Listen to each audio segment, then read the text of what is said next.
안녕하세요. 오늘도 사연 살롱을 찾아주셔서 감사합니다.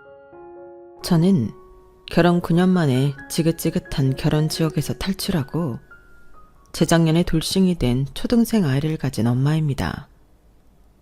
그리고 뜬금없긴 하지만 저는 맹세코 한 점 부끄러움 없이 제 가정을 지키려 노력하던 사람이었는데요. 제 사전엔 이혼 같은 건 없다고 생각했어요. 제가 이혼 가정에서 자라 자식된 입장에서 그게 얼마나 힘든지 너무나도 잘 알고 있었거든요. 그래서 저는 제 가정만큼은 온전하게 지키고 싶었는데 그것도 제 마음처럼 되지는 않더라고요.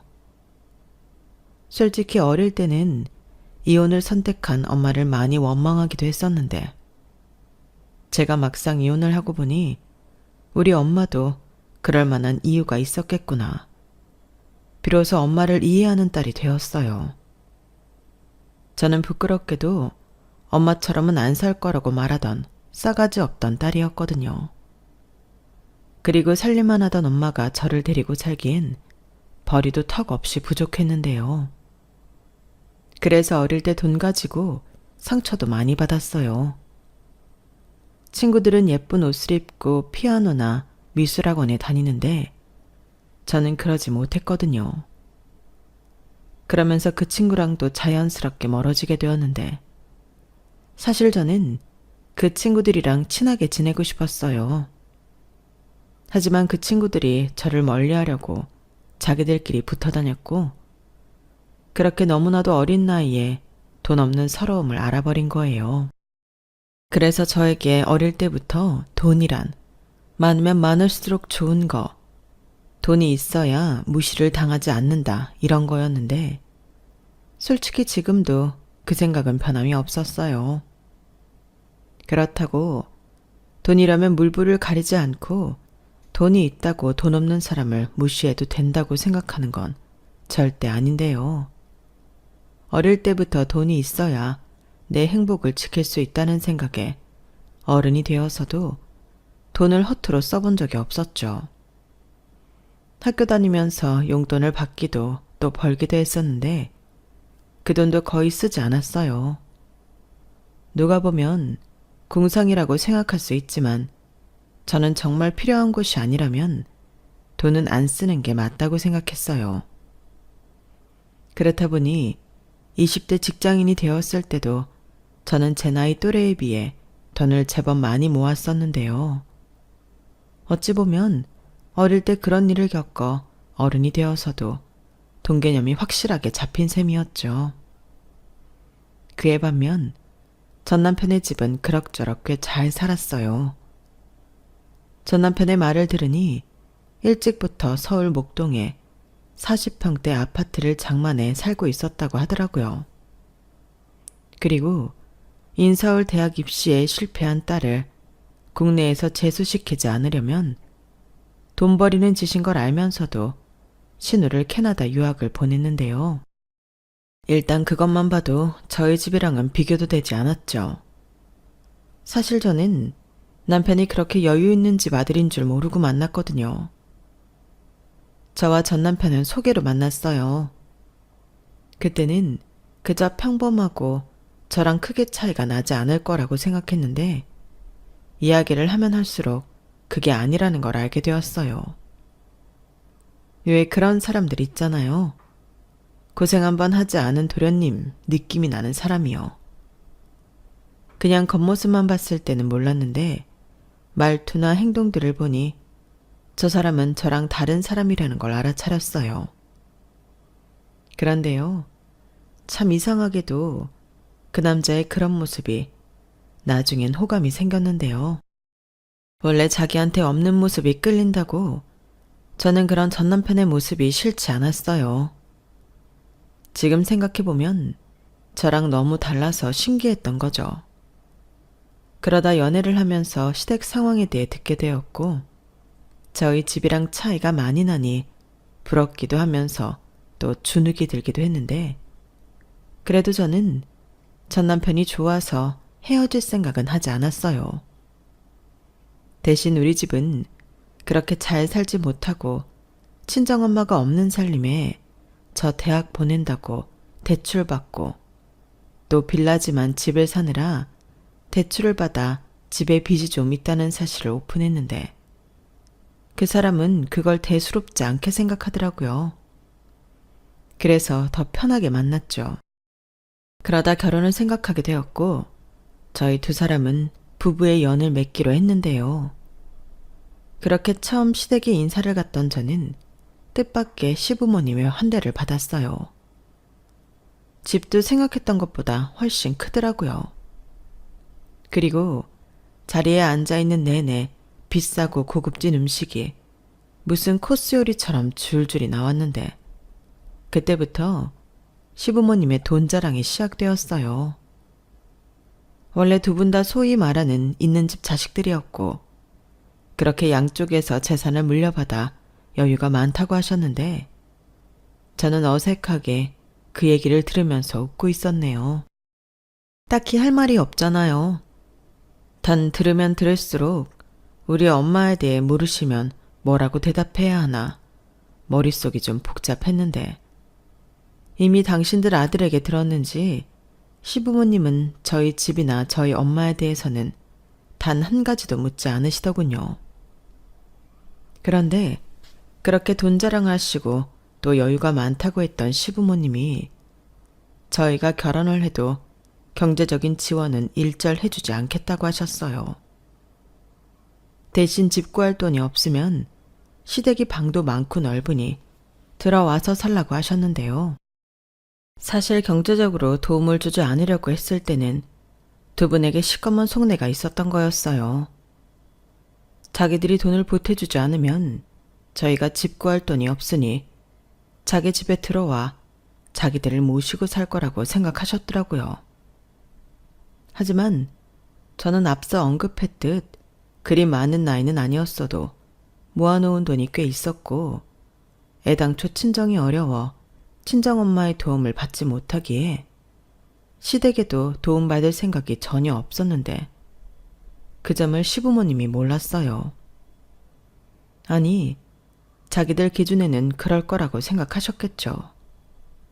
하지만 저는 아무리 없어서 단칸방 월세에서 신혼을 보내야 한다고 해도 시부모님한테 빌붙을 생각은 전혀 없었는데요. 그래서 제가 모은 돈과 그 사람이 모은 돈으로 넉넉하진 않았지만 구세금 맞춰서 결혼식을 올렸어요. 남편이 모은 돈이 제가 모은 돈보다는 현저히 약소했기 때문에 집 보증금은 제가 대출을 좀 받긴 했어도 제 이름으로 계약하고 남편은 혼수를 하는 걸로 합의를 봤죠. 그리고 결혼식 비용은 축의금 들어오는 게 있으니 거기서 대부분이 해결이 되었는데요. 그렇다 보니 신혼여행을 다녀올 만한 여유는 없던 게 저희 현실이었어요.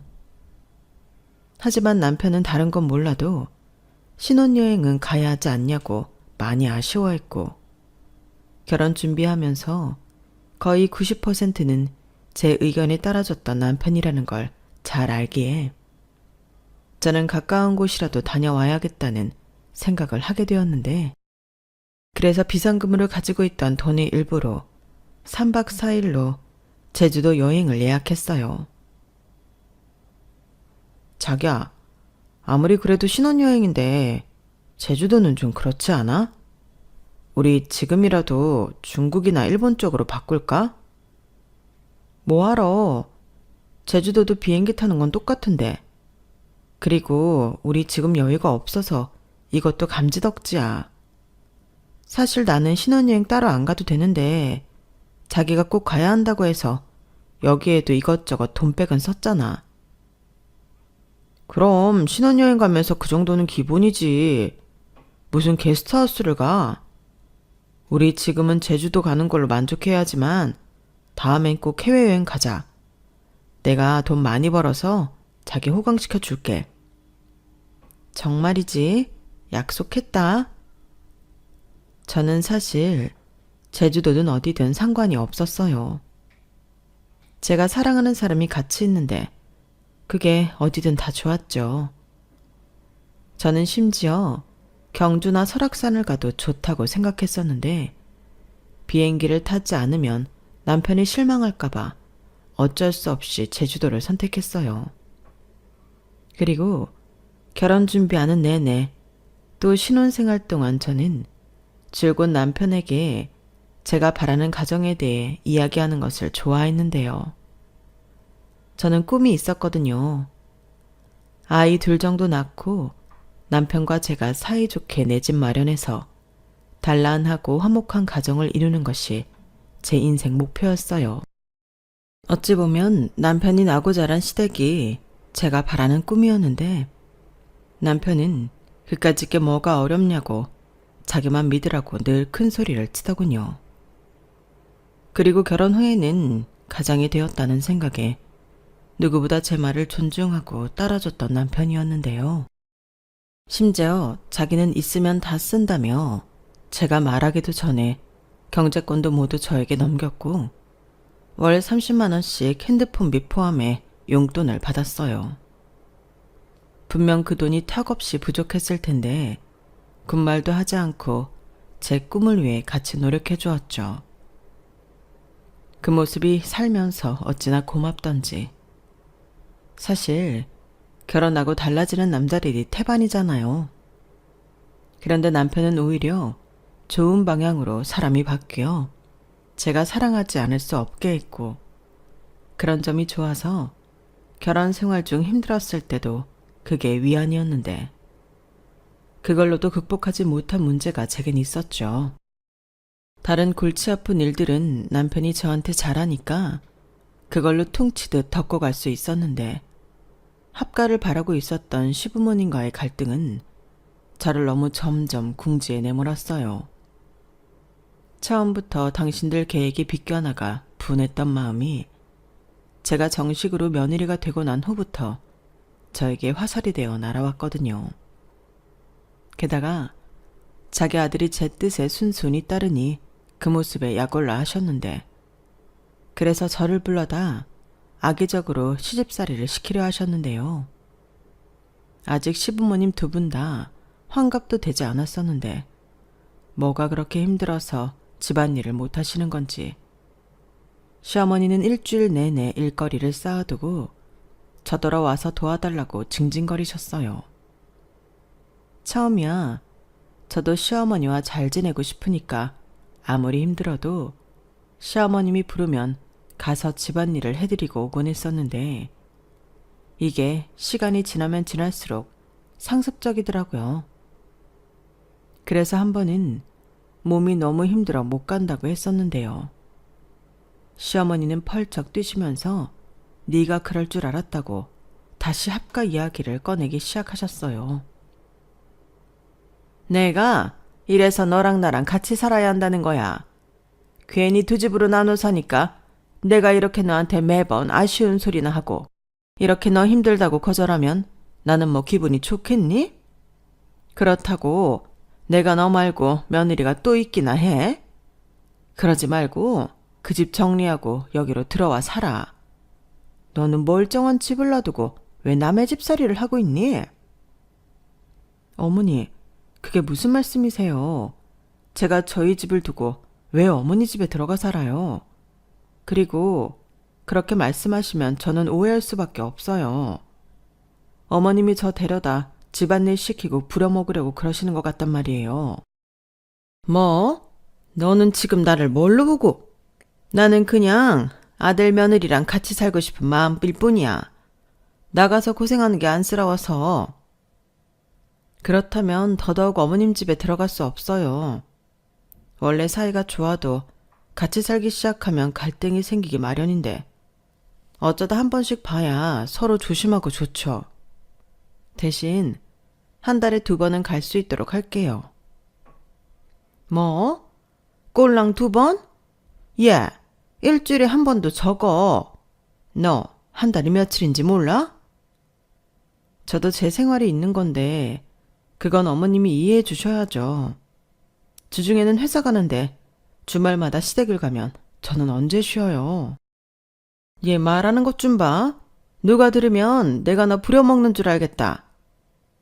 뭐 그렇다고 하셔도 제가 시댁 가서 마냥 엉덩이 붙이고 앉아 있을 순 없잖아요. 지금도 힘드셔서 빨래며 청소며 할 거 있다고 저더러 오라는 거 아니에요? 그야 도와달라고 하는 거지. 내가 그런 소릴 그럼 누구한테 하니? 딸은 멀리 타국에 있고 같이 사는 네 시아버지가 그런 거나 할 줄 아는 줄 알아? 내가 오죽하면 그러겠냐고. 그럼 사람을 쓰세요. 요즘 알아보니 주에 한 번이든 두세 번이든 사람 불러서 청소할 수 있더라고요.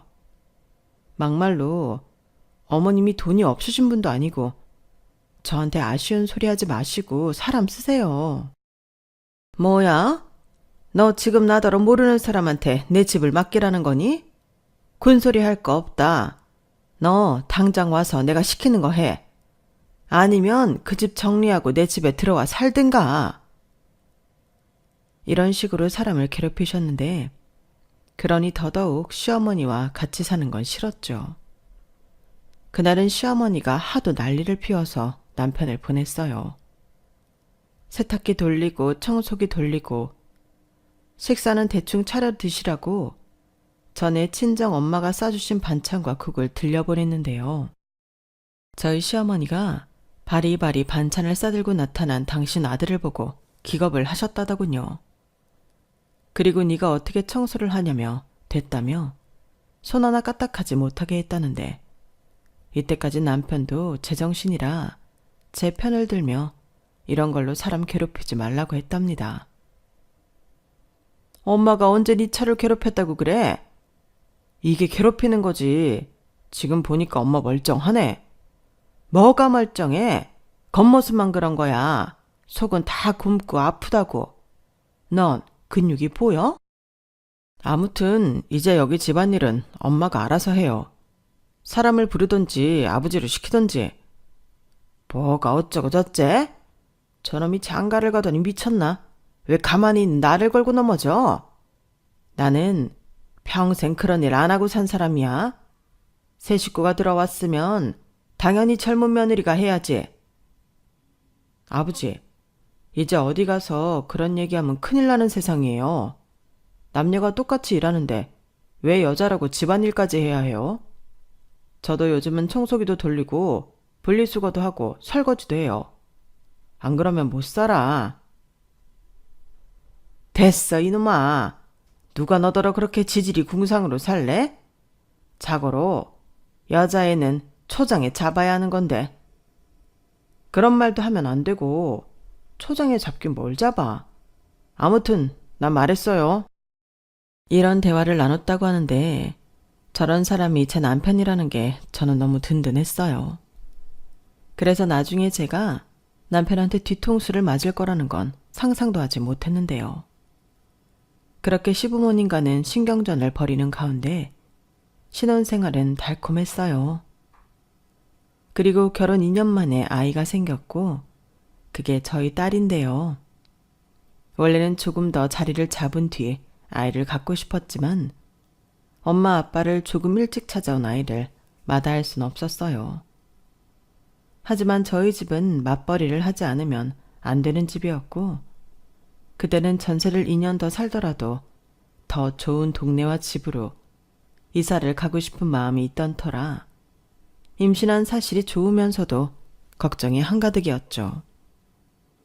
제가 마음 편하게 임신해서 쉴 수 있는 상황이 아니었으니까요. 그리고 육아휴직을 하기에도 제가 다니던 회사는 눈치가 보이는 곳이었는데 그래서 고민이 많던 중 친정엄마가 먼저 반가운 제안을 해주셨어요. 당시 저희 엄마 앞으로 있던 빚도 대충 정리가 되었고 제가 결혼을 하면서 엄마가 조금 더 작은 집으로 옮기셨는데 그래서 집에 있던 대출도 모두 상환한 뒤였거든요. 그리고 제가 임신했다는 소식에 친정엄마는 자기가 애를 봐주겠다고 하셨어요. 엄마가 애를 봐준다고? 그럼 지금 하는 일은? 그건 엄마가 알아서 해. 지금 일하는 가게 사장님이랑도 벌써 이야기 됐고. 그러니까 너는 무사히 건강한 애기만 낳아. 나머지는 엄마가 다 해줄 테니까. 그래도 괜히 나 때문에 엄마가 고생하니까. 엄마니까 자식 때문에 고생 좀 하고 그러는 거지. 생판 남이 남 때문에 고생을 하니? 그리고 내가 나 결혼할 때 아무것도 못 해주고 네가 회사 다니면서 엄마 빚 갚고 그런 게 다 엄마한테는 업보라서 이참에 마음의 짐 좀 털어보려고 그런다. 무슨 당연한 거지. 우리 딸이 엄마 잘못 만나서 어릴 때부터 고생을 너무 많이 했잖아. 철도 빨리 들고. 그래서 엄마는 편하긴 했는데 그게 나중엔 두고두고 미안했어. 그래서 지금이라도 뭐든 해주고 싶은 거야. 친정엄마는 그렇게 말씀하시면서 이제 아무 걱정하지 말라고 제 손을 꼭 잡아주셨는데요. 손이 따뜻했던 건지 제 마음이 따뜻했던 건지 제 몸에 스며진 온기에 비로소 마음이 놓였어요. 그래서 출산휴가 딱 3개월 쓰고 저는 제 한 몸 잘 추스려 바로 복직할 수 있었는데요. 그 3개월을 쓰고도 눈치는 보였지만 그동안의 공백을 채우려 제가 이리 뛰고 저리 뛰며 야근도 불사하자 저를 불편하게 하던 시선은 점차 사라졌어요. 그리고 저희 아이가 돌이 되어갈 즈음엔 한참 돈을 모으는데 속도가 붙기 시작했는데요. 저는 결혼하고 무조건 돈을 많이 모으고 싶은 욕심에 남편 월급과 제 월급으로 적금도 여러 개 들고 펀드도 들고 하면서 현금 자산을 불리기에 총력을 기울이고 있을 때였어요. 돈이 돈을 번다고 어느 정도 종잣돈이 모이자 이자가 붙으면서 돈이 굴러가는 게 보이더라고요. 이래서 사람들이 돈 버는 재미에 빠지면 헤어나오지 못한다고 했던 건지 다달이 쌓여가는 돈의 숫자를 보며 저는 밥을 안 먹어도 배고픈 줄 몰랐는데 여기엔 저희 엄마의 도움이 절대적으로 컸어요. 만약 그때 저희 엄마가 아이를 봐준다고 하지 않았다면 현실적으로 저는 계속 일을 하기 힘들었을 거거든요. 게다가 아이가 어리면 어릴수록 잔병치레도 많고 또 병원 갈 일도 많은데 그걸 전부 저희 엄마가 해주셔서 저는 마음 편하게 야근도 할 수 있었으니 돈을 더 잘 벌 수 있었어요. 물론 저희 엄마한테 무일푼으로 도움을 받은 건 아니었지만 한 달에 50만 원 용돈 드리고 그걸로 거의 주중엔 매일 아이를 맡겼으니 저는 이래저래 돈을 번 꼴이었죠. 남편도 그 점을 잘 알고 있었어요. 그래서 장모님에게 잘 하려고 노력도 많이 했는데 역시나 문제는 이번에도 시부모님이셨죠. 저희 엄마가 당신 핏줄을 매일같이 보고 있으니 눈치가 보여서 손녀를 볼 수 없다는 겁니다. 그리고 며느리가 자기들은 안 좋아하는데 친정엄마만 좋아한다며 차별이니 어쩌니 하면서 또 사람 신경을 긁기 시작하셨는데 그때 시어머니가 저한테 했던 말이 지금도 생생하게 기억이 나네요. 아니 그 전에 제가 출산을 앞두고 있을 때는요. 너 이참에 애 낳고 회사는 그만둬라. 애 봐야지.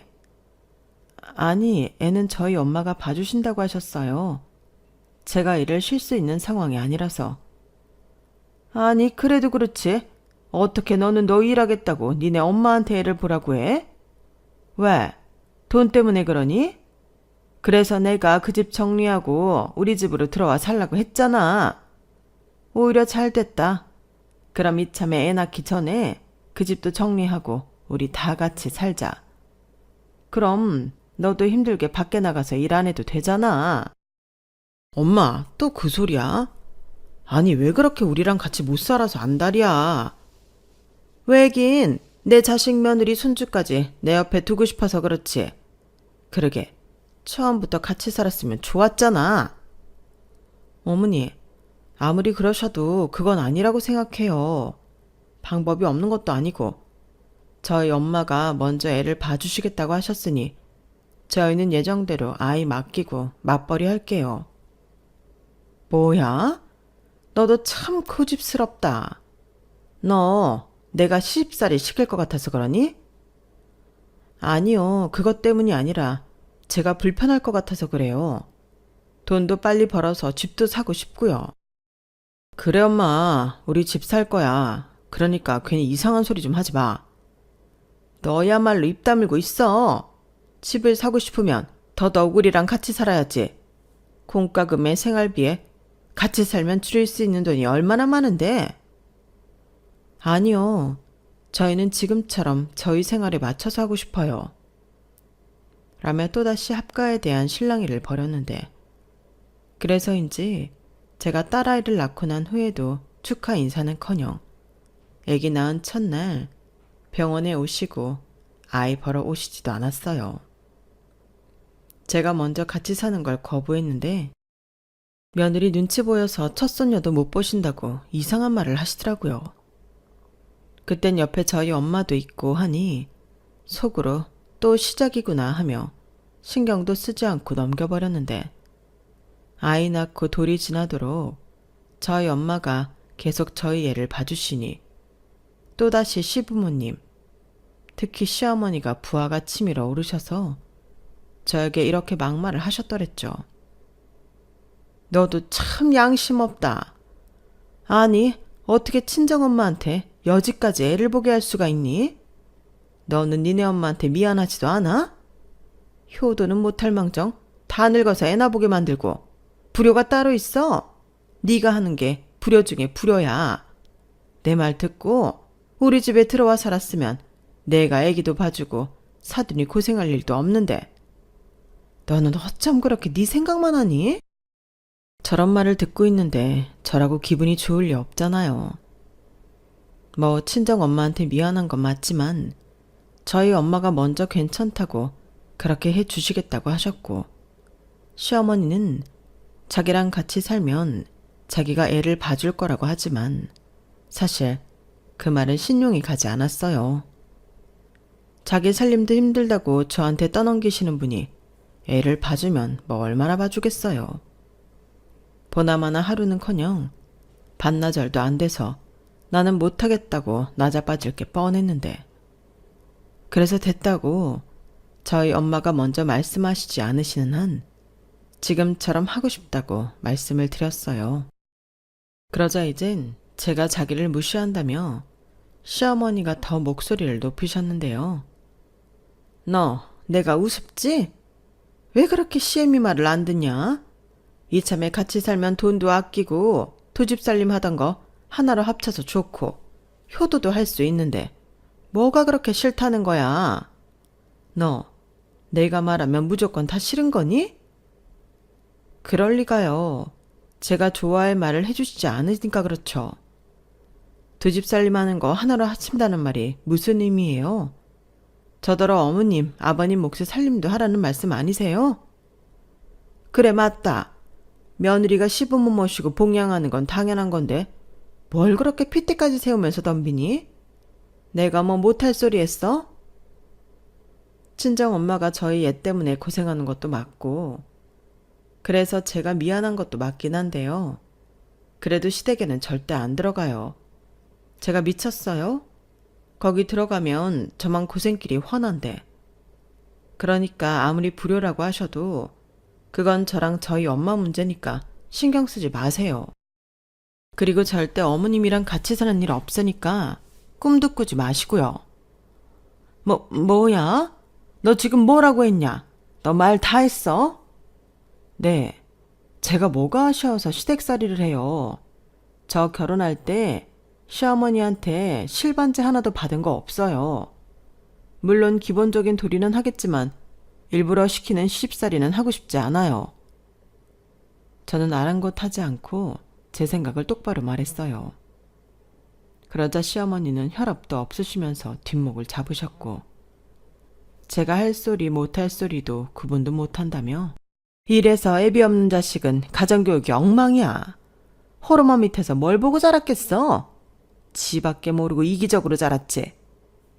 라고 당신이야말로 하면 안 되는 소리를 하셨는데, 그 말 듣고 저도 너무 화가 나서 남편에게 미안하지만 시댁 관련, 특히 시어머니와 관련된 일에는 저를 빼달라고 했어요. 그러자 남편이 난감한 얼굴로 무슨 일이 있었냐고 물었고, 저는 흥분해서 어머니한테 들은 이야기를 그대로 했는데 남편 얼굴이 순간 찡그러지는가 싶더니 이내 저에게 회유하는 듯한 이런 말을 하더군요. 우리 엄마가 잘못했네. 자기 마음대로 안 되니까 열받았나 보다. 근데 말이야, 그래도 지금이야 우리가 우리 힘으로 살지만 나중엔 그래도 우리 집에서 도움 한 번은 받을 수도 있는데 자기가 한번 접어 들어가는 게 어때? 뭐? 그럼 나더러 시어머니가 하는 말을 들으라는 거야? 당신 혹시 어머님 아버님 모시고 살고 싶었어? 아니, 누가 그렇대. 그게 아니고 나중에 우리 집 사고 애들 가르칠 때 혹시라도 도움 받을 수도 있지 않냐는 소리지. 아무렴 장남이 난데 그 돈을 안 물려줄 거야? 우리 결혼할 때는 자기들이 안 도와줘야 우리가 돈이 없어서 접고 들어올 줄 알았던 거고. 그냥 합가는 하지 않겠지만 엄마 아빠 기분 좀 맞춰주고 그러면 어떨까 해서 하는 말이지. 말 한마디가 천냥 빚을 갚는다고 하잖아. 나는 싫어. 집을 사도 우리 힘으로 사야 우리 집이지. 그리고 당신은 당신 부모님이니까 안 그럴 수 있지만 내 입장은 그것도 아니야. 만약 경제적인 도움을 받는다 쳐. 그럼 나는 그 순간부터 찍소리도 하지 못하고 시키는 대로 해야 해. 에이, 우리 엄마 아버지를 뭘로 보고. 내가 장담하건대 절대 그런 사람들 아니야. 저는 남편의 말에 하고 싶은 말은 많았지만 입을 닫았어요. 세상에 자기 부모에 대해 안 좋게 이야기하는데 그걸 좋아할 사람은 없으니까요. 그래서 아무 말도 하지 않고 대신 나는 그런 콩꿈을 바라지도 않으니까 아까 말한 대로 시어머니와 관련된 일엔 저를 빼달라고 했는데요. 아마도 남편 기분은 좋지 않았을 거예요. 남편 역시 고지식한 부모 밑에서 자라서 처자식 없이 자기 혼자 자기 부모를 챙기고 그러는 사람이 아니거든요. 그러니까 딸은 있어도 타국에 있으니 전혀 도움이 되지 않고 아들은 아들이랍시고 대접만 받고 자라서 시댁 행사에는 저만 죽어라 일을 하는데 제가 이제부터 그것도 안 한다고 하니 남편은 그게 곤란하기도 했을 거예요. 하지만 저는 맹세코 시댁 재산에는 10원짜리 하나도 욕심을 내지 않았고 저와 남편의 힘으로 시댁 못지않게 집도 사고 아이도 키우며 잘 살고 싶었는데요. 남편은 저한테 내심 결혼할 때 돈을 얼마 모아오지 못한 것이 미안해서 더 자기 부모님 재산에 눈독을 들이는 것 같았어요. 그래서 저는 그게 아니라는 걸 평상시에 말도 하고 행동도 보여주기도 하며 나름 마음의 짐을 덜어주려 했는데요. 그게 무슨 자격지심 같은 건지 도통 통하지 않더군요. 그런데 그러던 중 예상하지 못한 일이 벌어졌어요. 딱히 사이가 좋았던 적은 없지만 결혼하고 8년이 넘어갈 쯤 시어머님의 건망증이 예사롭지가 않았거든요. 생각해보면 시어머니의 건망증이라는 것도 그 시작부터 남들과 달랐어요. 하지만 그때는 그게 치매 초기 증상인 줄은 저도 식구들 누구도 몰랐어요. 그도 그럴 게 주변에서 치매 걸린 사람을 본 적도 없었고 또 얘기를 들은 적도 없었거든요. 그러니 그저 나이가 드시면서 깜빡깜빡 하시나 보다 라고 생각할 뿐이었는데 어느 날부터 건망증 때문이라고 하기엔 일상이 흔들릴 정도로 상태가 심각해졌어요. 외출했다가 집 비밀번호를 까먹어서 집에 못 들어가시는 일도 있었고 핸드폰 대신 리모컨을 가지고 외출하신 적도 있었는데 한 번은 미용실에 염색하러 가신다고 나가셔서는 시장만 잔뜩 봐와서 온 적도 있다고 하시더라고요. 그러시면서 말씀은 내가 바쁘고 정신이 없으니 이런 실수를 다 하네. 그래서 며느리 데려다 일을 좀 덜어야 하는데 어떻게 된 게 며느리라고 하나 있는 게 저렇게 도움이 안 돼. 내가 아들이 하나만 더 있었어도 이렇게 한스럽지도 않다. 라고 또 제가 당신을 모시지 않아 자기 건망증이 심해진다고 하셨는데요. 그러다가 약속 때문에 밖에 나가셨다가 그날 집에 못 오신 적이 있어 집안이 발칵 뒤집어졌어요. 다행히 그날 자정이 넘어서 2시쯤인가 경기도 모 동네에 있는 경찰서에서 연락이 와서 시어머니를 찾을 수 있었는데 차로 1시간 반이나 걸리는 곳이라 가족들 모두가 깜짝 놀라기도 했죠. 그래서 그때부터 집안 분위기가 말이 아니었어요. 다들 설마 하면서도 같은 병을 의심했고 저 역시도 혹시나 싶어 생각에 시어머니를 모시고 병원에 가고 싶었는데 저희 시어머니 성격에 제가 병원에 가자고 순순히 따라 나서실 분이 아니셨죠. 그러니 하는 수 없이 남편과 시아버님이 설득해 병원에 모셔가려고 했는데 시어머니는 자기같이 총명한 사람이 어떻게 치매 따위에 걸릴 수 있냐며 죽어도 가지 않겠다고 버티시더라고요. 아마도 당신도 혹시나 싶어 겁이 나셨던 것 같았어요. 그렇다고 애도 아니고 저보다 훨씬 어른을 강제로 병원에 데리고 갈 수 있는 방법이 없었는데 그러다 밖에서 용변 실수를 하시는 일이 벌어져 당신도 수치심에 마음을 돌리셨어요. 이렇게 계속 아니라고 버티면서 시간만 보내면 치매인지 뭔지도 모르는데 상황이 더 안 좋게 될 것 같으니 나중엔 저에게 연락하셔서 저랑 단 둘이만 가자고 하시더라고요. 그래서 그땐 저도 회사 휴가를 내고 시어머니를 모시고 병원에 다녀왔는데요. 검사 결과 설마 했던 치매가 맞았어요.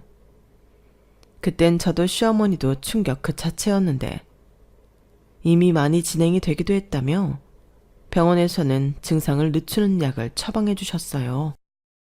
하지만 약이 잘 듣지 않는 건지 시어머니의 증상은 호전되지 않았고 어쩐지 치매 진단을 받은 후부터 날로 폭력성이 짙어졌는데 그때부터는 시어머니와 단둘이 사는 시아버님이 그렇게 저를 부르셨어요. 예, 너 지금 당장 좀 우리 집에 와라. 네 시어머니가 하루 종일 주방에서 밥만 먹는다. 예, 오늘 내가 잠깐 나갔다 왔다가 집안이 홀랑 다 탈 뻔했어. 저놈의 옆에 내가 주전자를 가스불에 올려놓고 그것도 모르고 있었는데 주전자가 아주 새까맣다. 내가 후덜거려서 더는 못 살아.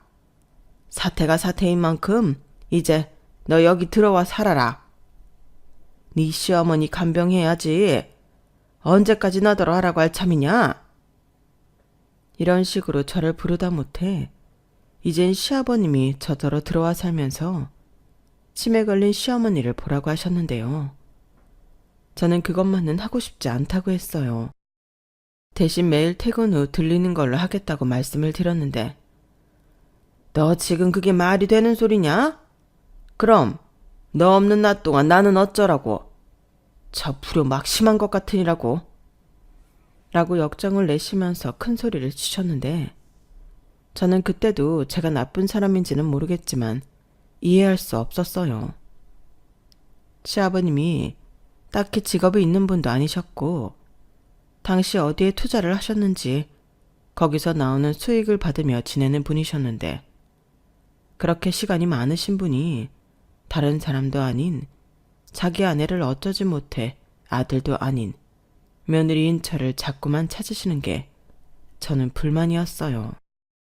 그리고 급기야 돈도 많다시는 분이 사람을 쓰는 것도 아니고 저더러 들어와 살면서 시어머니를 간병하라니 이 소리는 저더러 직장도 그만두고 희생하라는 말이잖아요. 그래서 저는 그럴 수 없다고 대신 절충안을 드렸던 건데 시아버님은 그것도 안 된다고 하셨죠.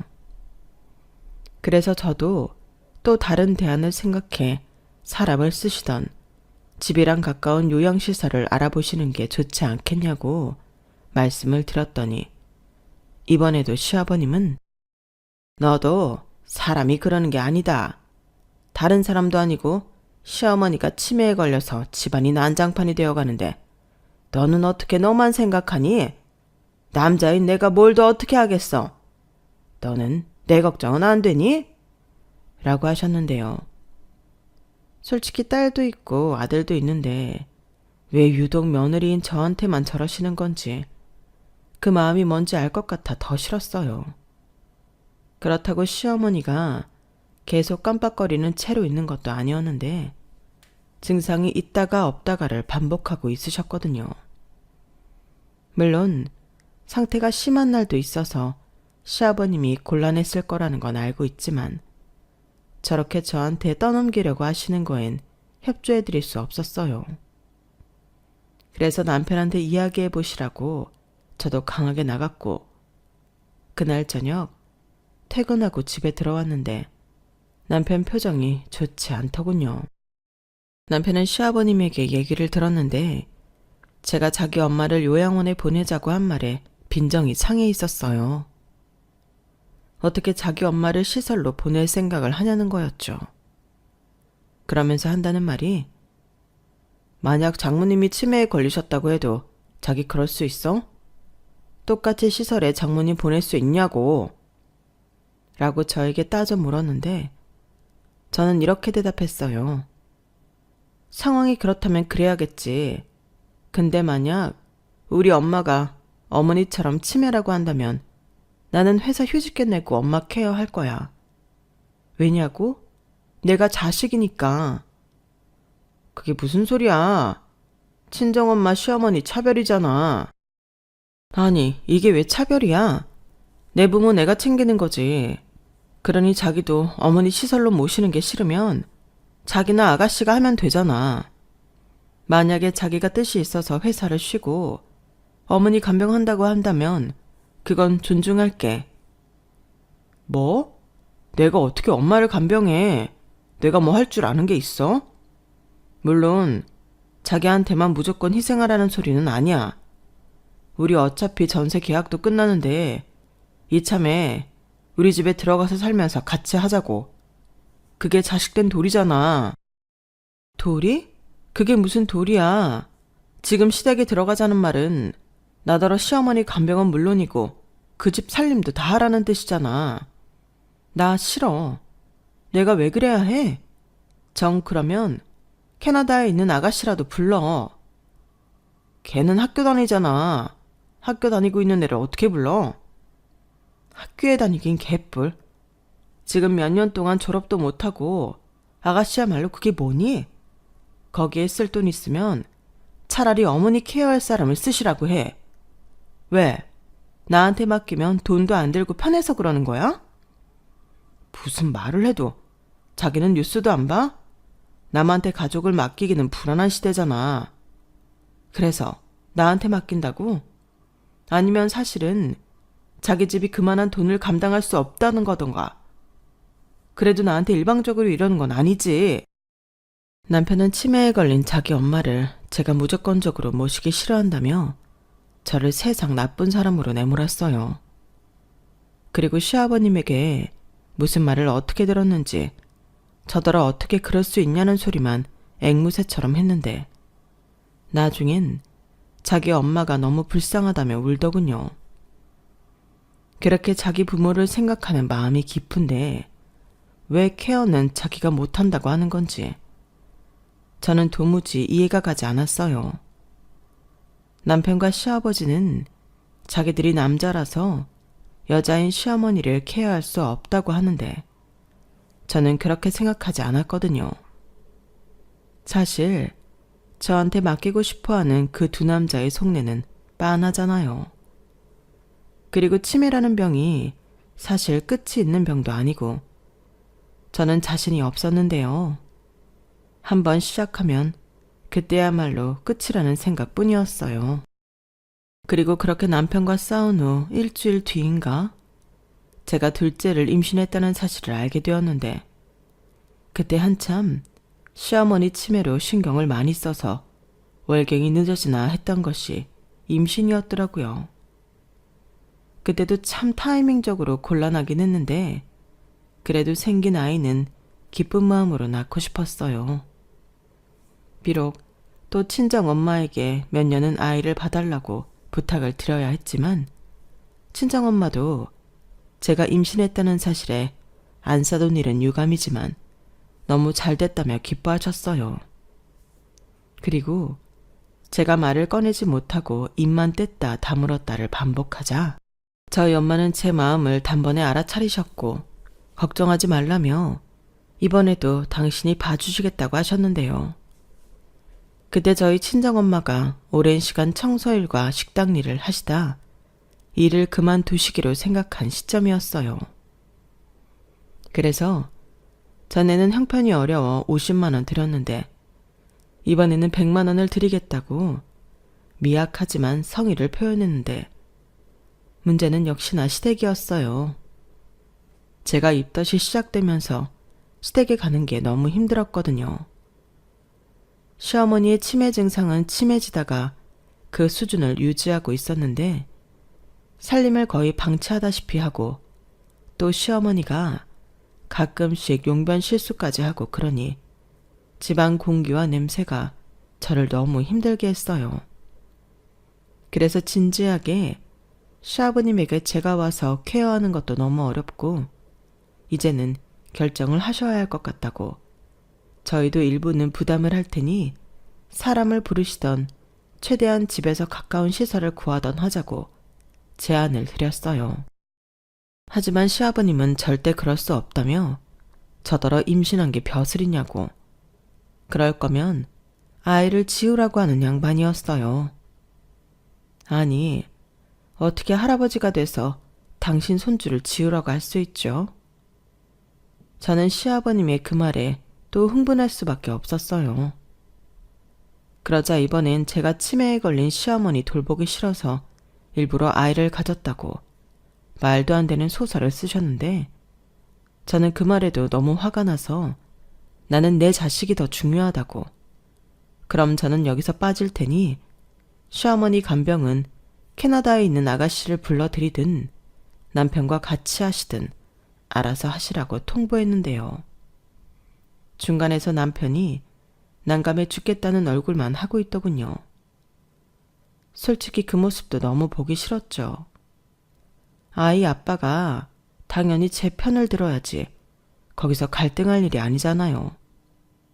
하지만 남편은 아이씨 하필이면 이라는 말을 계속 반복했고 저는 그런 남편에게 실망할 수밖에 없었는데 그러다가 남편이 자기 딴에는 생각을 많이 했다며 저에게 이런 말을 했어요. 아이도 지금 태어나면 너무 힘들 거야. 우리가 애가 없는 것도 아닌데. 그냥 지금은 때가 아니라고 생각하고 포기하고 일단 우리 엄마 케어부터 하는 게 좋지 않을까? 뭐? 지금 그게 애 아빠가 할 소리야? 당신 미쳤니? 그럼 그럴 각오도 없이 하긴 왜 했어? 아니다. 그딴 말 할 거면 당신만 당신 집에 들어가서 아버님이랑 같이 시어머니 간병해. 또 그 소리야. 나랑 아버지가 어떻게 그래. 우리는 못한다니까.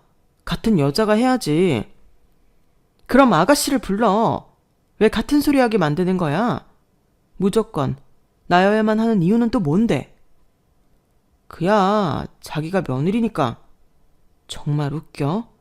며느리는 뭐 당신 집에 굳은 일 처리하는 사람이야?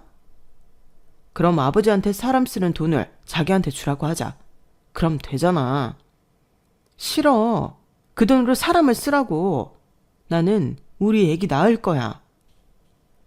남편은 저한테 말이 통하지 않는다며 임신한 저에게 소리를 버럭 지르고 거칠게 현관문을 열고 밖으로 나갔어요. 그리고 어딜 갔는지 한참이 지나서야 집에 들어왔는데 술을 마시고 온 건지 또다시 자기 엄마가 불쌍하다고 질질 짜더군요.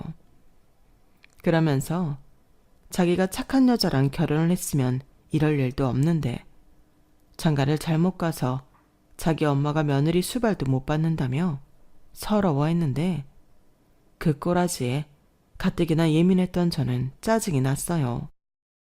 그럼 내가 이혼해 줄 테니까 이제라도 착한 여자랑 재혼해. 과연 어떤 여자가 치매 걸린 시어머니를 모시겠다고 할지는 모르겠지만 장가를 잘못 가서 이렇게 되었다고 하니까 내가 물러설게. 지금 그 소리가 아니잖아. 아니긴 뭐가 아니야. 그게 임신한 와이프 보는 앞에서 할 소리야? 나도 답답해서 그렇지. 그리고 이참에 우리 집에 들어가서 자기가 좀 고생하면 나중에 우리 집 재산도 떳떳하게 가져올 수 있는데. 그거였어? 돈 때문에 그렇게 나더러 희생을 하고 했던 거야? 생긴 아이도 지우고? 됐다, 됐어. 내가 얘기했지? 나는 시댁 재산에 1도 욕심 없다고. 아니, 당신이야말로 사람이 어떻게 그러냐? 재산 욕심이 났으면 자기가 해야지.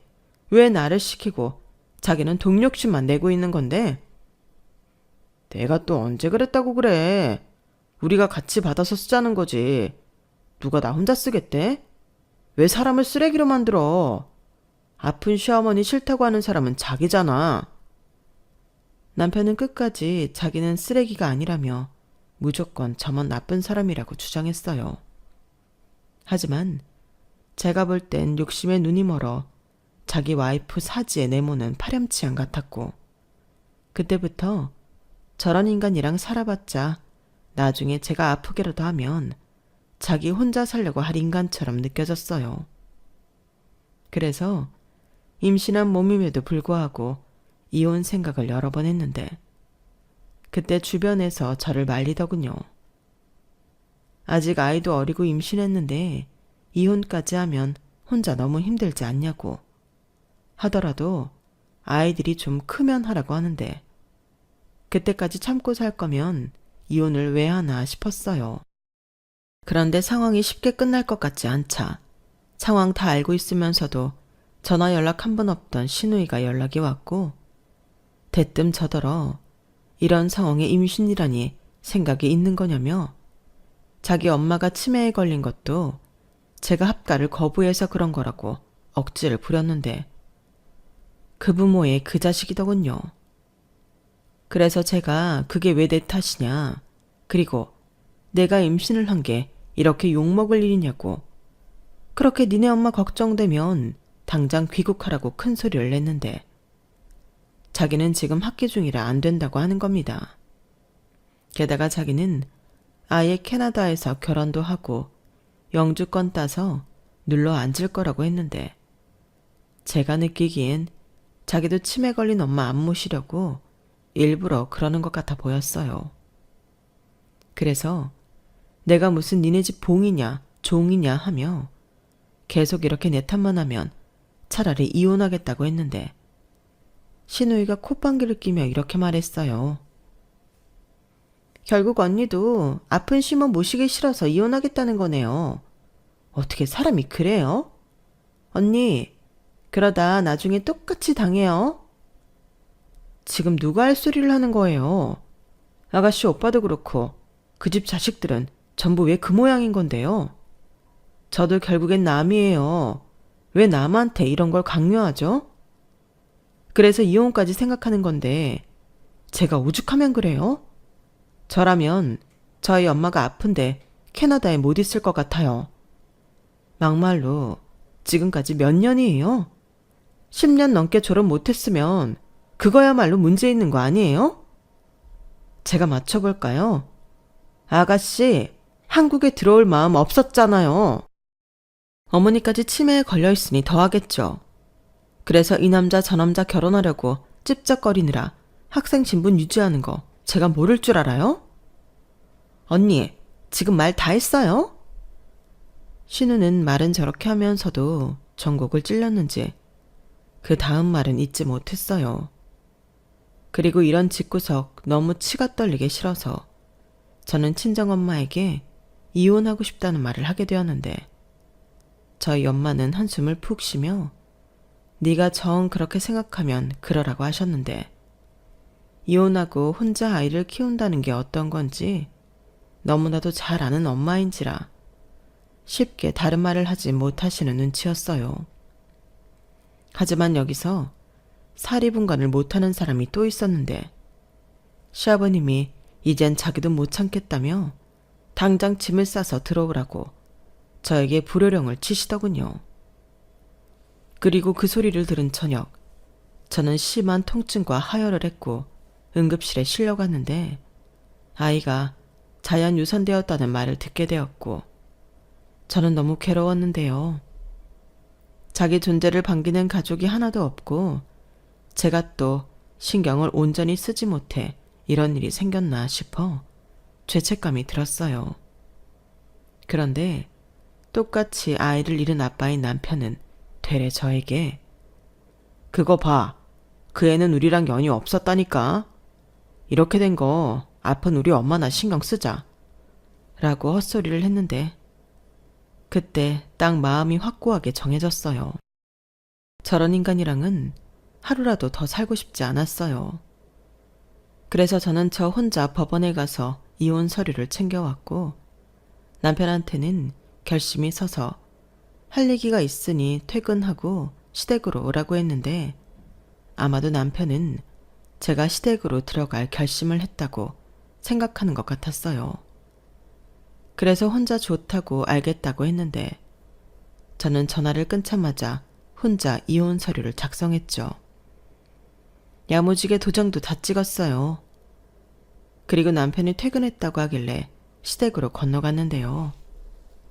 남편한테 얘기를 들었는지 시아버님도 싱글벙글 하고 있더라고요. 제가 무슨 얘기를 할 줄도 모르시면서 말이죠. 그런 두 남자를 보는데 어찌나 부하가 치밀어 오르는지 저는 그 웃는 면상에 이혼 서류를 던져버렸어요. 그러자 역정 내던 사람은 어디로 갔는지 시아버님이 먼저 꼬랑지를 내리고 저더러 아무리 그래도 이혼은 아니지 않냐고 제 눈치를 살폈는데 남편도 결심이 섰다는 게 이혼이었냐고 저 자세로 나오거더군요. 그러면서 우리한테는 애도 있는데 어떻게 이혼 생각을 할 수 있냐며 전에 자기 동생한테 한 소리는 그냥 한 소리가 아니었냐고 물었는데 그리고는 장모님 팔자를 따라가는 거냐고 또 막말을 내뱉었어요. 제가 그 소리에 도끼 눈을 뜨고 남편을 죽일 듯 노려봤는데 지도 아차 싶었는지 고개를 푹 숙이더군요. 하지만 이미 엎질러진 물이었고 남편은 자기는 절대 이혼해 줄 수 없다며 이혼 서류를 찢었는데 그럼 법으로 하자고 말하고 저는 곧장 자리에서 일어났어요.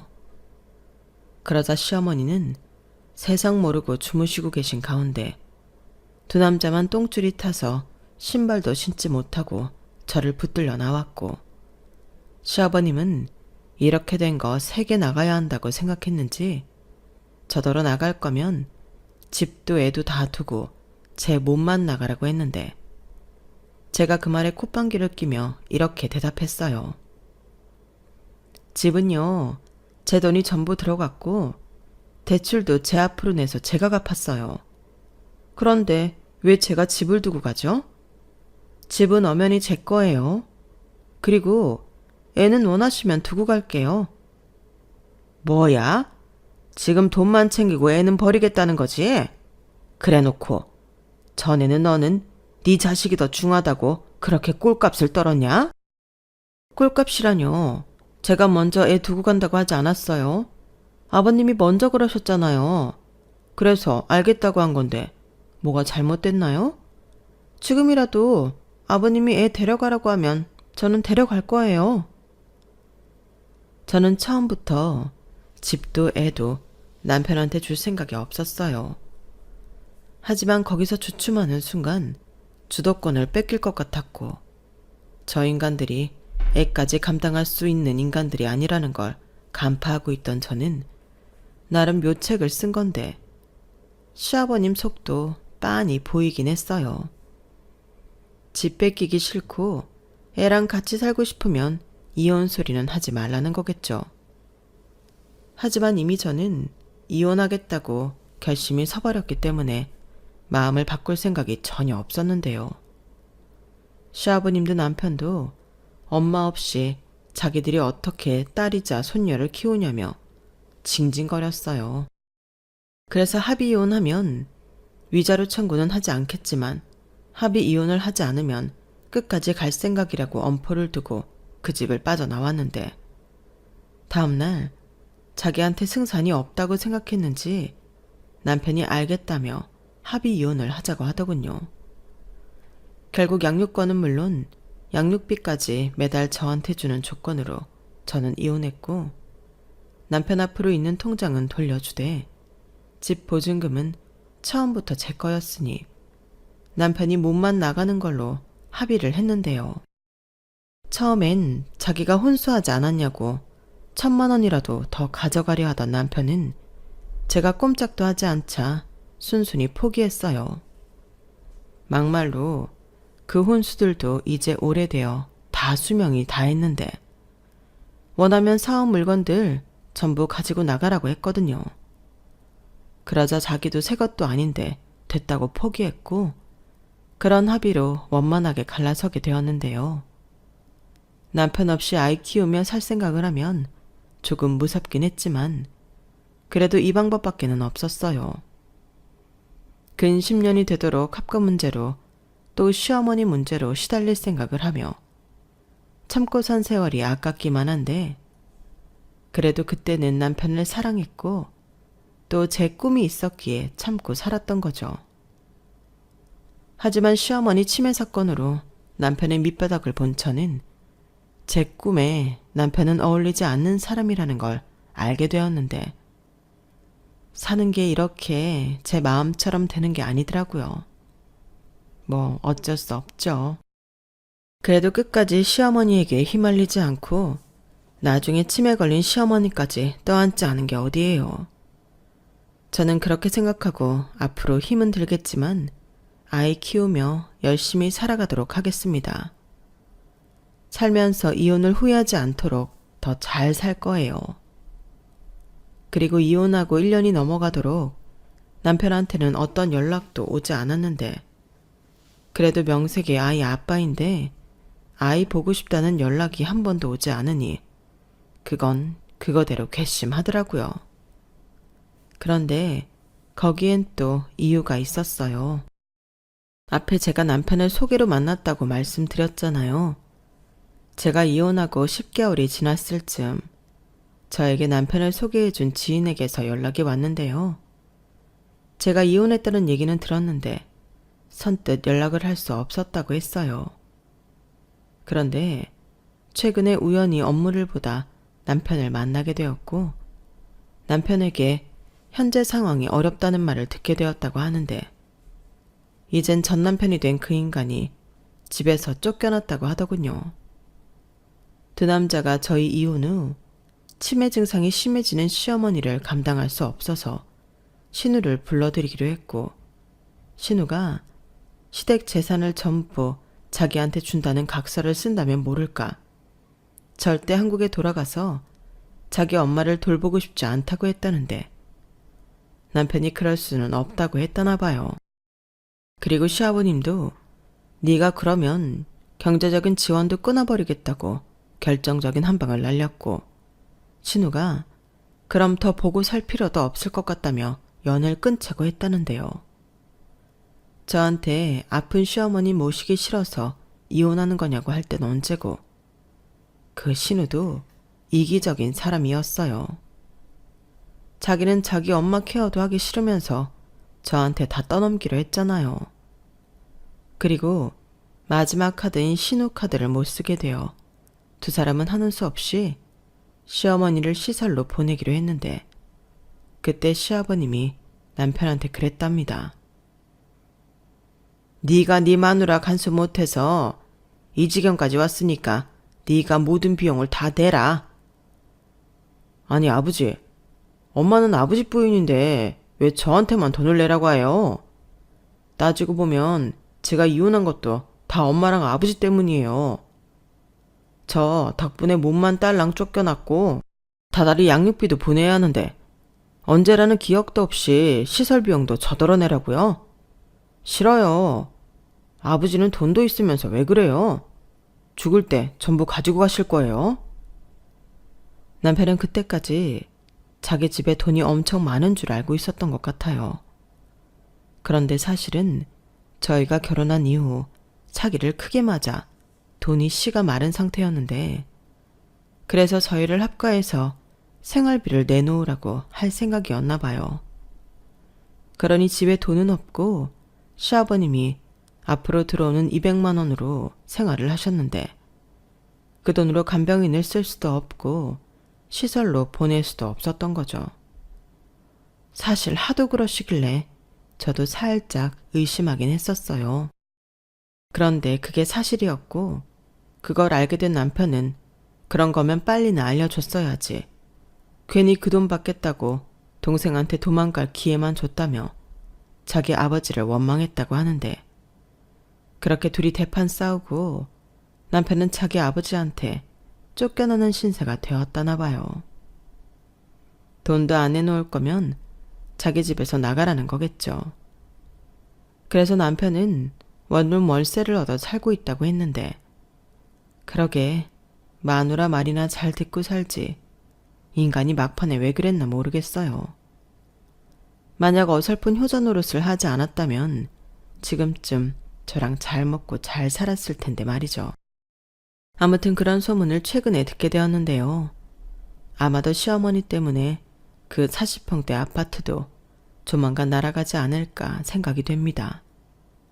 거기까지 생각이 드니 어쩌면 이혼을 한 것이 신의 한 수가 아니었나 그런 생각까지 드는데 저는 최근에 집을 알아보고 있어요. 이제는 집을 사려고요. 그래서 친정엄마와 저희 아이까지 셋이 살 집을 구하고 있는 중인데요. 이번에도 감사하게 저희 엄마가 살던 집을 처분한 돈까지 합쳐 제가 대출을 좀 더 받더라도 40평대 정도의 아파트를 매입할 생각이에요.